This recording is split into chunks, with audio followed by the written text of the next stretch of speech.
You know, you you ruin that structure of that, you know, and those clay particles stick together and and water doesn't flow through. That's why we don't want garden soil in our containers, because we tend to, you know, tear up the structure of that. Where in the garden soil, that freeze thaw over winter opens that soil back up, allows the water to go through, allow the air to transfer through that soil. If we start putting a lot of garden soil in a container, and face it, we've all done it, we've all filled a container and tried to grow something in it, and it just doesn't do well. You water it, the water stays on top of the soil, it doesn't go down through. Sooner or later it will go down through, but not quickly.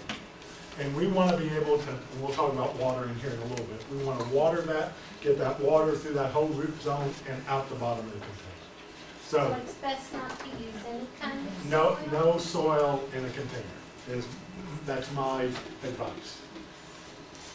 So there's no microorganisms to worry about in. Typically, not of any, because you're still putting organic matter in there. That peat moss, that bark, all that is naturally occurring product. You know, But I thought the microorganisms is what made that product available to the plant. there's still enough, I feel there's still enough in those organic matter that you're putting in that soilless mix that is still going to be available. Okay, fertilizing. Yeah, this soilless mix that we're making provides very little nutrition to that plant. So we're going to have to be responsible for applying more fertilizer, more nutrients to this plant to get it to grow. Yeah, and as we water, any water-soluble nutrients, especially nitrogen, is washed through that pot and out. So we can have some real nutrient deficiencies in there pretty quick. Slow release products are available.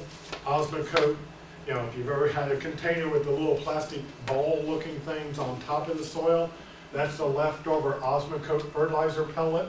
That it's a pellet of fertilizer wrapped up in plastic, but it's water permeable plastic. So the water goes in, dissolves the nutrients, and they are leached out of that pellet slowly into the soil profile. So using some type of slow release product or using water soluble product at watering. Peters, Miracle Grow, Rapid Grow, those type of products.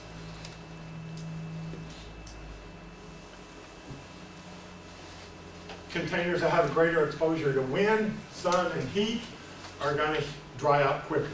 You know, if you have containers of plants, that July, August time period, you might be watering that hanging basket 2 or 3 times a day to keep it going. Where in the spring, 1 watering a day would be enough to keep it going. Yeah. So hot weather, yeah. Overwatering is probably worse than underwatering. Can you use those water pellet things that absorb water? Again, the question was, can you use the water pellet things that absorb water? You can get potting soil with that water management, that is some type of gel in there. Personally, what I've seen is, if it's holding that water, it's probably holding it tight enough that the plant can't get it. I prefer to be the one responsible for the amount of water that goes on that plant. How do you know when it's, you know, needs to be watered? If it's a hanging basket, lift up on it. You real quickly can determine with a little practice whether that thing is wet or whether it needs water.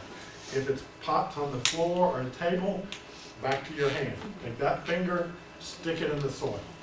If it feels damp, probably doesn't need to be watered. If it's dry, water. Yeah. Same question with, you always get, you know, the lovely water globes or balls that, you know, the glass things that you fill up, jam them into the plant, and it's supposed to water as the plant needs water. No. You are the one responsible for putting water on that. Hey, don't knock that. I'm lucky if I get that filled every 4 weeks. No. No. I knew there was an issue.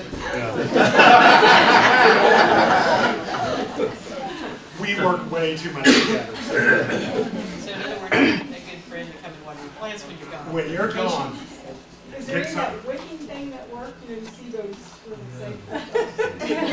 a garden hose, a water wand with a good breaker on the You end. know that if you're gone, like you said, if you're gone. You're gonna have to get somebody to water them for you. Yeah, those, any of the other systems might work, but you're gonna be sadly disappointed with the results when you get home. Yeah, will it keep them alive? Maybe. But are you gonna be happy with the results? Probably not. Gina, I'm sure, will come water for you. I'm so good at it. Apparently she's real good at it. After that, regardless if looking for other plants of propagation, I said, sorry, I'm really sorry, but you should know I'm a terrible water Like we can get our hours for the. Yeah. Volunteer. When we water a container, we want to water it, we want the water to go all the way through the container, and we want water to be coming out of the bottom side of that container. Whether there's a hanging basket or something on the, setting on the deck. That way, if water's coming out the bottom, we know we have dampened that whole root zone area. Always get the question, I went on vacation, and that hanging basket, that root ball dried up. I water, and it just runs around. Yeah, what do? Well, we're back to that peat moss issue. Peat moss is very, it repels water when it's dry. If anybody's had a bag of potting soil that they potted up some things and they left open and it dried out, and you try to wet it down, and you put water on it, and that water just kind of beads up and rolls off, that root ball is the same way once it gets dry. There's several things that you can do. Take that pot and stick it in a bucket of water for a couple hours. I said a couple hours, not 2 days. You know, and let that root ball swell back up again. You know, otherwise it's just put a little water on it, put a little water on it, and let it, you know, because once it gets dry, it's real hard to get moist again. I'll tell you a trick with the bag of potting soil. One, use warm water, it works a lot better. Go into the sink, get the dish detergent, the hand washing detergent, and give it one little squirt. That breaks the surface tension on the peat moss and the water will absorb a lot quicker, and that little bit of soap's not doing anything. So, it's all physics there. It's all surface tension and, you know, water molecules. Any questions about watering before we move on? Yes. You have pots that have the bottoms on The saucer on the hanging basket, them. take Or, them off. so even on your, like your patio or something, you don't want it to hold that water for very long No, time? no, I don't want it holding water up against that root zone. I want that water to go through and come out. If you have pots setting in saucers, if they're outside, there's probably no reason to have that saucer on them to begin with, unless it is setting on a table or something of that nature. But you want to make sure that if that pot is in a saucer, that it has something underneath it to raise it up. I don't want that pot setting on the inside of that saucer. You water the plant, there's water standing in that saucer. I don't want that root zone standing in water. Put some pieces of wood, pieces of brick, something underneath that pot to raise it up. Same way with your house plants inside. I don't want that house plant setting in that saucer of water. Fill that saucer full of gravel, put the plant on top of that gravel.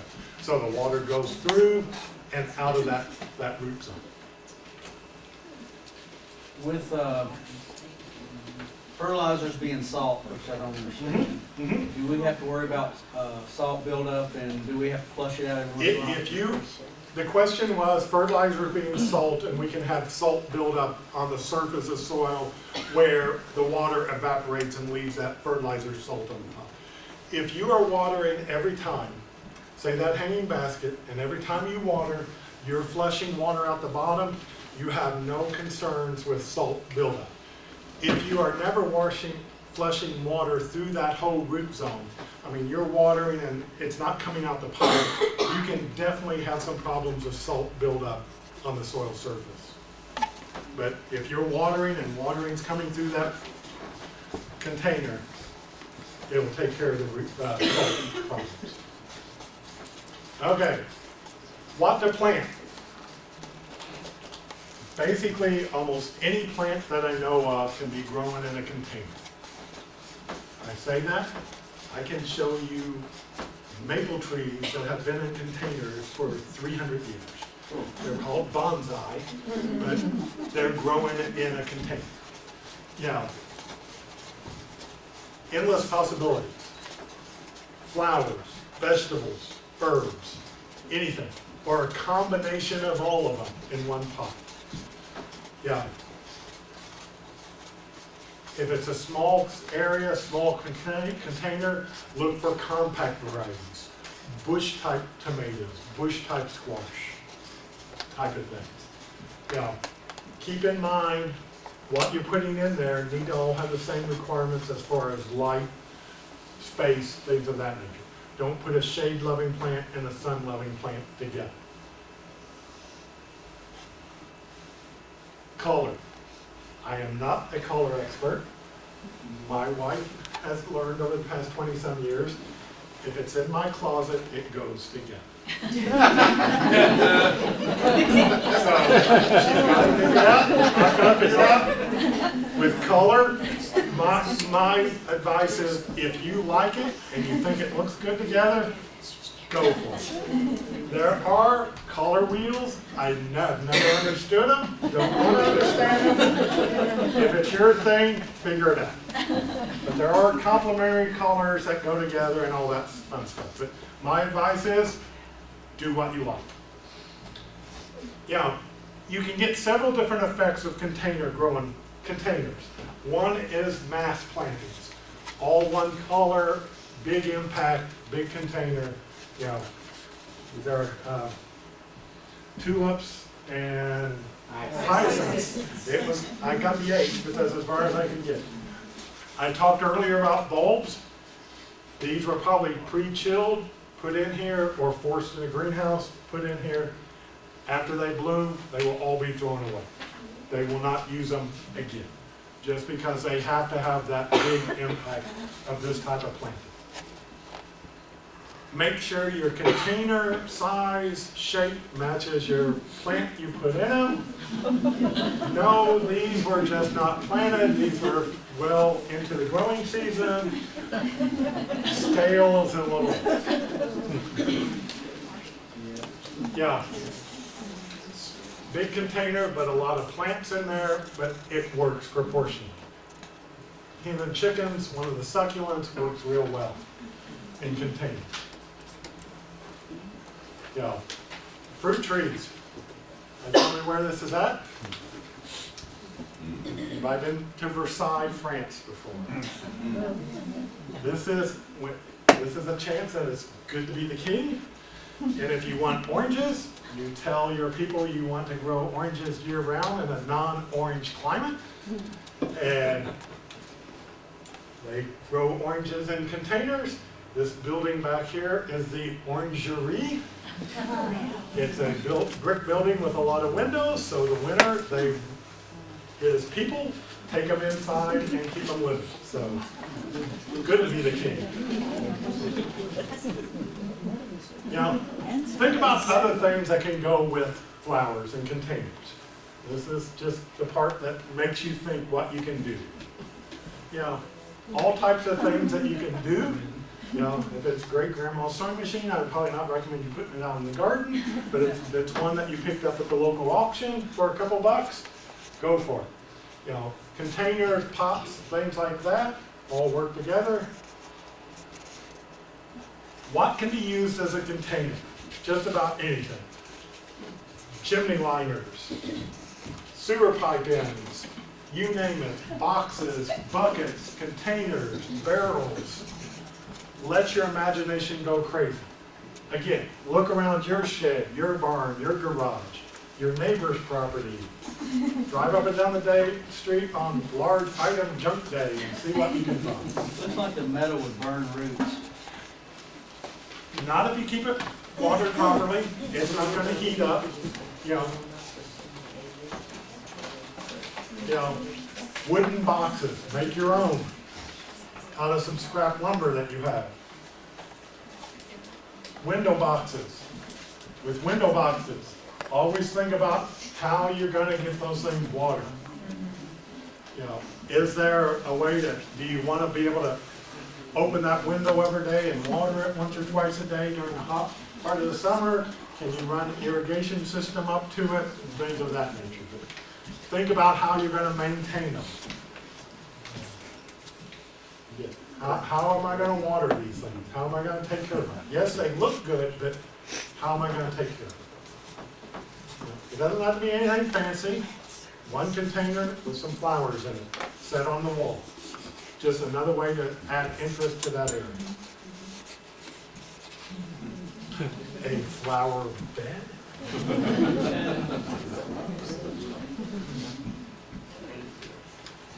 Do you have that dark corner, or that corner that you can't do anything with?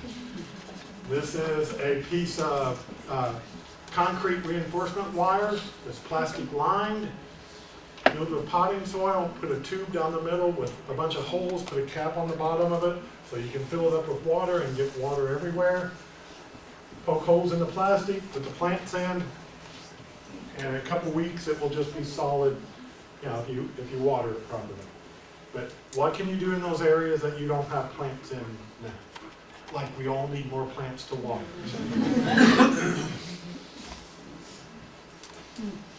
Very nice, very expensive, unless you can find somebody willing to get rid of some pots. There's quite a few dollars invested in. So it's just not flowers. Swiss chard. Looks very attractive. Go out and pick some for supper. Same way with herbs, same lettuce, tomatoes, things like that. Get those plants up on the deck so you don't have the excuse, well, I don't want to walk all the way out to the garden. I can get that fresh food for my family's dinner table. Another example is, petunias. Very nice hanging basket tree of petunias. Think about how you're going to water. That has an irrigation system built into it. Was that last one roses, the one before? Geraniums. Oh.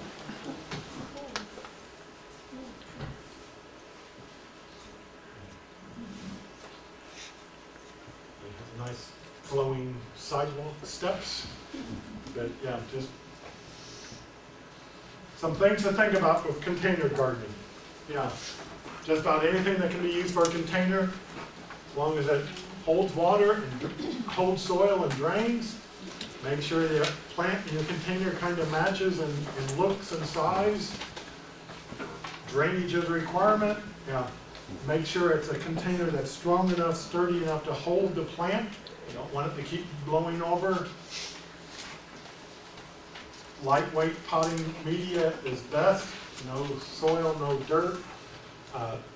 Containers need to be cleaned or sterilized. Again, simple 10% bleach solution, something like that will work real well with cleaning those containers. Make sure if you're putting multiple species in a container, they all have the same environmental requirements. They all like sun, they all like shade, things of that nature. Put together what you like, and keep in mind that container gardens require more frequent watering and more fertilization than conventional flower beds or vegetable beds. Any questions?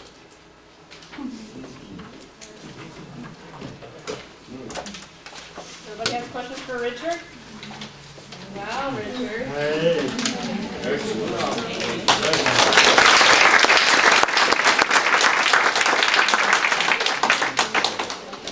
Okay, so we've got a gift for Richard for coming and hanging out with us tonight. Thanks, Richard. Thank you.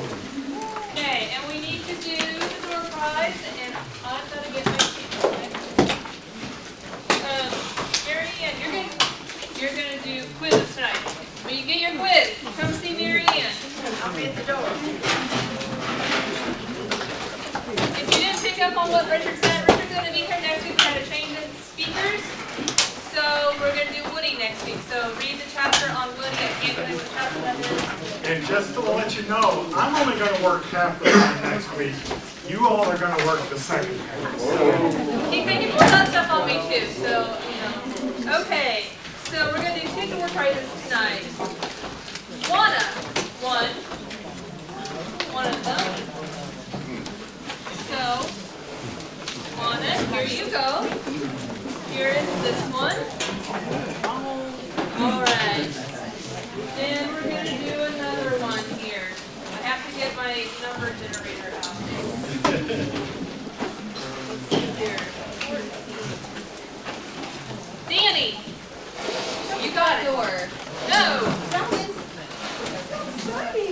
There you go. Okay, guys. Questions before you leave.